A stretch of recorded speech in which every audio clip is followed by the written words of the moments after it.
next dinner is a full-course meal. It's complete. What to do, people? We got Pearlhorizon specialty change. Now, I will say that her specialty change looks great, only because she has a natural damage reduction, so I don't gotta worry about her being too squishy. But I think her S3 is true damage, meaning it don't scale with crit. I'm pretty sure somebody said it don't scale with crit damage, and it don't scale with Kaladra, so you can wear a completely different artifacts.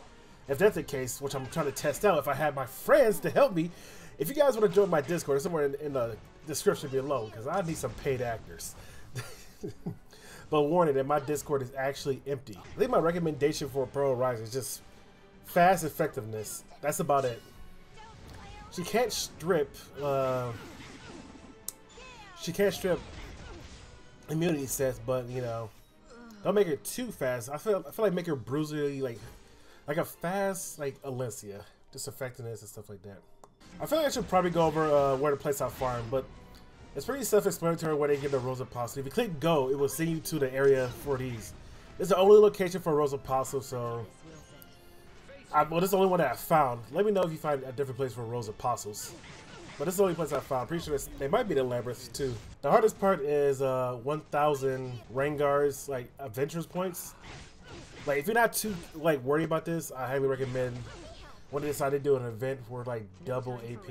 It'll make it a lot easier, a lot less stamina to be wasted. If you're not too worried about getting Pearlhorizon now, you get it, definitely get it later. I farmed here just because it has, you know, obviously an epic catalyst. Only got 3 of them, which is not bad. Some people get none and it'd be 2 weeks. I didn't get a single like lesser catalyst. Feels bad. What is the last one? Pearlhorizon. The last one is 500 artificial creatures. Now there's multiple locations you can farm this one. If you have the time and patience, I recommend going to the normal adventure, just normal, not unrecorded history. Go to chapter 1. Which one is it? 9-2, and then farm the Labyrinth. It's 10 stamina per. It's 10 stamina per run, and there's about 30 of them. By 30, I don't know if you can see my cursor. Let me look at it. See, yeah, you can see my cursor. So you go down. Go to the left because that's the most. To the right, camera's in the way. You go to the right, and then right here on the spot my cursor's at, you go up for the first battle because it gives 4, and then you go back down. You go all the way to the right, and then you leave. That gives a total of around, I want to say 32, right? It gives 30. It give you a total of 32. So you need to run it like 16 times to get the full 500. So have around like 200 stamina. Let's get my girl Pearlhorizon. Skill tree. So let's see what you got. Effectiveness, 20% chance to increase damage, receive more than 1 damage. So she has a 30% chance. Well, she has a 20% chance to reduce damage by 30%, which is pretty good if you want to keep her around. Has a chance to decrease speed of enemy for 2 turns when using hypnosis. This is a what is this? 100%? No, it's 50. 50% chance when using hypnosis. Has a chance to extend the duration of sleep to 2 turns. This is the biggest one because it's 20% chance to extend it for 2 turns. So she's kind of slow. If you put the speed and then put him on sleep and put him for 2 turns, and not wake him up and don't bring any AoE, you can loop around and then, you know, put your finger up the butt, the long humongous finger. Has a chance to decrease hypnosis cooldown by 1 when using Endless Nightmare. I'm pretty sure Endless Nightmare is an S3. Oh. How much HP did that crowd have? I wasn't paying attention. How about you take a little nap? God, she also slept at Chiron. I think I'm on a race set and Kaladra. Hey, Kaladra went off in the first half. 13,000 for the second half. That's so bad. I don't even pay attention to the numbers. Yeah, they had 13, 50. Seems to be static. Yeah, there you go. They're all fucking faster than you because of G Purgus. This is a terrible idea. Alright. FCC is 23.5. There's an Aureus on Lilius. She has crit damage, so it should be around extra 7k HP. Yeah. Did 5k. Yeah, about 7. So the crit damage does not affect your other part. Yeah, so you just go like 40% crit chance and just go HP and attack. Well, so I tested around and for Pearlhorizon, and I think if you're gonna build it for a specialty change, I recommend just going tanky, speed, effectiveness, HP, effectiveness, and attack. Effectiveness, attack. I feel like don't worry about crit damage because your secondary effect, which is it? If you go for this, it's not that great unless they have a lot of HP. Like if they are a tank like Crow, which you often see Lily is, Alencia, anybody build over like 15k HP, this thing destroys them without a doubt. It destroys them if they're asleep. Like no question asked, they're dead. Dunzo. But the thing is, it's not affected by crit damage or Kaladra or stuff like that. So it's a static 30% of their HP. If they just take 30, if they have 20k, just take 30% of that. It will always do that number.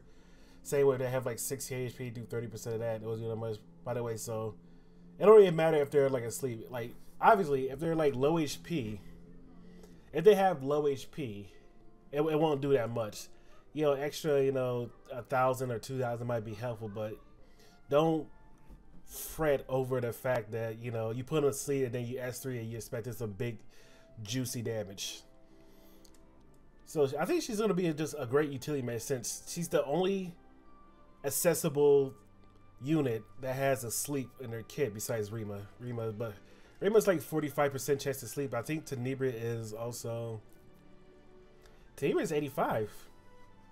Wow, Tenebria is the highest sleep chance in the game. And she's a 5-star. Pearlhorizon is a 3-star, and hers is an 80% chance. That's it. Moonlight Balls, Sage Balls is an 80% chance too. But the man got nerfed so bad that he don't have any other ability besides S2. I feel bad. I feel like they should actually buff balls like Sage Balls is like Pearlhorizon does his job better than than Balls is in. And even in her skill kit, even in her skill tree right here. Well, this is also really good. Has a chance to stay in sleep duration for 2 turns with using hypnosis. That better than Balls is there already. That's already.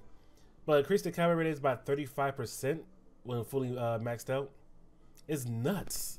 Because Sage Ball said for each turn that they're sleeping, right, he gets 10% combat radius or 15. Correct me if I'm wrong. I'm pretty sure it's like 10 or 5.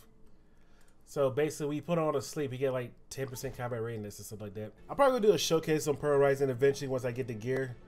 I think I already know what I want to do for her gear. I think I'm gonna take away Matmo's ring. I don't even have a ring.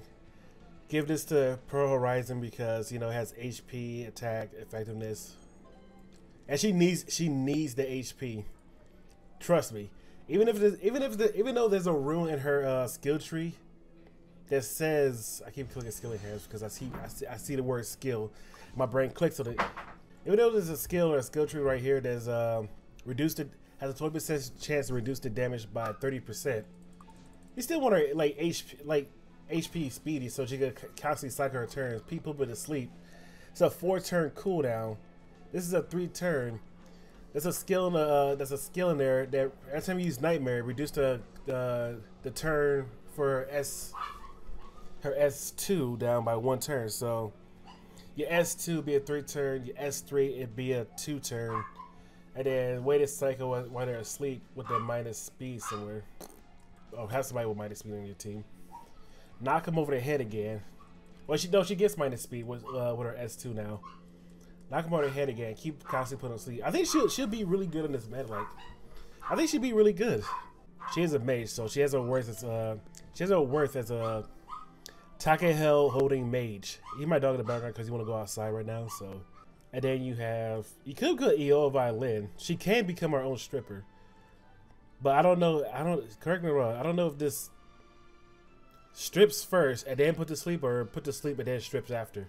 I'm pretty sure it's the latter, where you put the debuff and then they strip after. You could also go Etiquette Scepters. I think Etiquette. Wait, you can go Etiquette Scepter on her. There's a cooldown at the beginning of the turn. That sounds cancerous, actually. If you S2 and they keep getting like resets on your S2 and Etiquette Scepter, this actually sounds cancerous.